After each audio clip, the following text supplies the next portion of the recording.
Okay, so there was this time about 300 million years ago during the Carboniferous period when insects like this, dragonfly called Meganeura, were absolutely gigantic. This particular species had a 70 centimeters or 28-inch wingspan, which is absolutely massive. That's the size of a manhole cover. If that doesn't give you an idea of just how big these things were, I don't know what does. Now you may be thinking, wait a second, didn't we evolve from insects? Why aren't we giants if they were giants back then?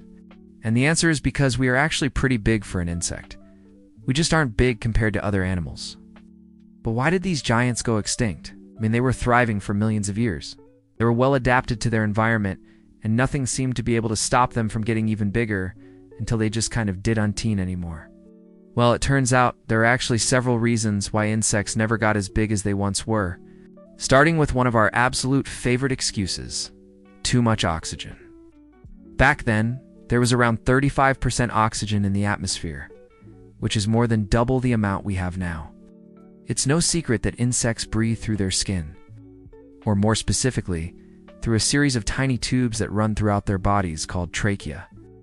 They're basically the insect equivalent of lungs, except instead of being squishy and soft, they're hard, stiff tubes made out of chitin, the same stuff that makes up their exoskeleton.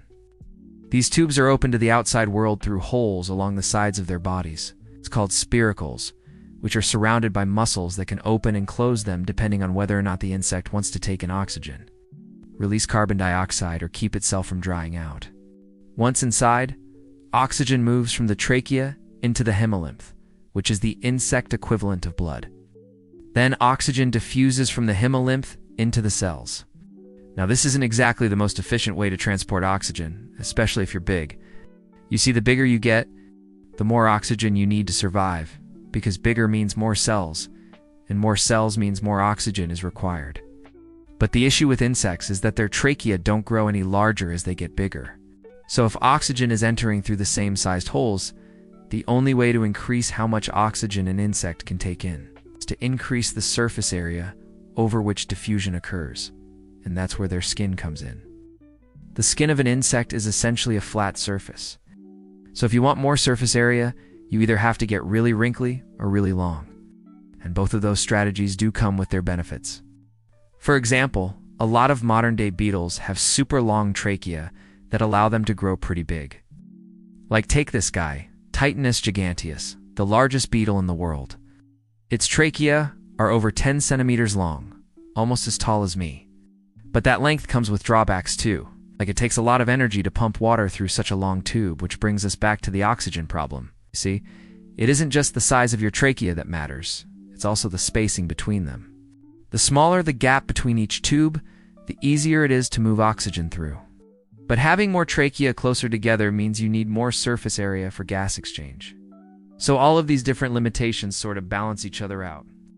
Now, for insects that are small and live slow, leisurely, lives like this katydid, it isn't a huge problem. But for those that are active, speedy, and large like a Manodactylus, the challenge becomes much greater. See, the biggest problem for insects isn't necessarily taking in oxygen. It's getting enough oxygen to sustain their high-energy lifestyle. And that's why the Carboniferous period was such a golden age for insects. With so much oxygen in the air back then that insects could basically get as big as they wanted without worrying about suffocating.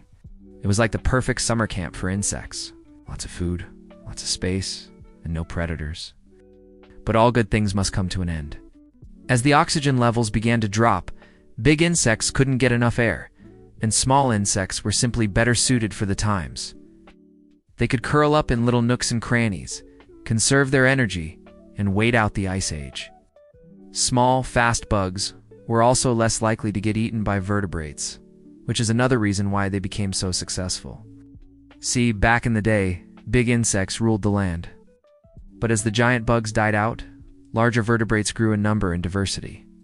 Birds, reptiles, and mammals began to dominate the sky and the earth, and boy, did they love eating insects. Just think about how many birds you see snatching bugs out of the air on a summer day. Now imagine a bird that could literally grab a human baby and dunk it into its nest. No wonder little bugs were safer on the ground. But hold on, there's one thing that really bothers me about this whole story. If birds were evolving from reptiles and mammals were evolving from reptiles, How could they both be related to dinosaurs? Well, it turns out that they aren't. We used to think that all land vertebrates evolved from a common ancestor, after it split off from the lineage that led to fish. But recent studies using genetic data have shown that birds are actually more closely related to crocodilians, like alligators and crocodiles, than they are to any other group of reptiles. So maybe they should really be classified as a type of reptile. Technically, dinosaurs were also a type of reptile, which means that birds are technically related to dinosaurs. But in reality, it's all kind of complicated and messy, and honestly, who cares? The point is that big insects weren't doing so hot. But let's say for a second that none of that happened. Let's pretend that insects still ruled the earth and that oxygen levels stayed high. Could they have grown even bigger? Well, the answer is probably not, because physics exists to humble us. You see, an insect's exoskeleton serves as both its skeleton and its muscles attached to it. So if you want to get bigger, you'll need a bigger, stronger exoskeleton. But here's the problem: the bigger you get, the heavier you get. And gravity doesn't care how strong you are, it's going to pull you down. In fact, scientists have calculated how heavy a beetle would have to be before its legs would buckle under its own weight.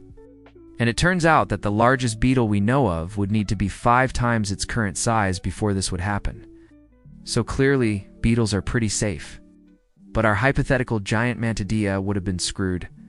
They're already pretty top-heavy with their big heads and enormous forelegs. Add a few more stone blocks and I'm sure they'd start collapsing left and right. Not to mention that carrying all that extra weight would make flying pretty difficult. Even the biggest insects alive today use their wings to steer themselves in the air. Take a look at this rhinoceros beetle. You might think they're just flexing, but they actually use their giant horns to change direction and maintain balance. Give a rhino a bigger horn and you'd need bigger, stronger wings to compensate, which wouldn't work. Because bigger, stronger wings mean more surface area, which means you'd need even bigger, stronger wings.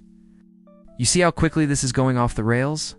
So yeah, for all you aspiring insect overlords out there, you're going to have to accept the laws of physics and gravity. Unless, of course, you plan on living underwater, in which case, hey, congrats, you found the loophole. Because while physics certainly poses a limit to how big an insect can get, it has no bearing on how big a dinosaur can get.